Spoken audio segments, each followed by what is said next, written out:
I think talking to young people is appealing to me because I'm young myself. I think that's probably the main thing.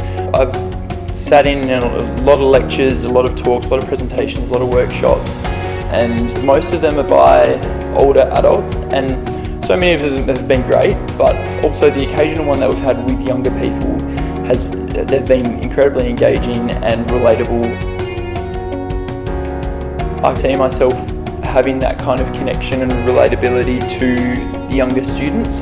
There's so much potential that young students have not necessarily yet found, and so much to work with such a sort of, I suppose, malleable stage in their lives where they're growing so much and learning so much and figuring out who they are and what they want to do and where they want to go, and to be part of that, to try to help guide or point in the right direction, or even just give a couple of tips and tricks here and there.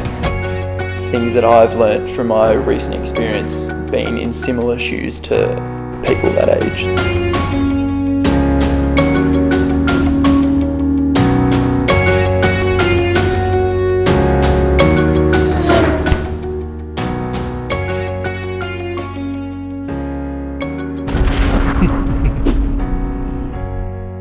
Looking forward to it, I'm excited.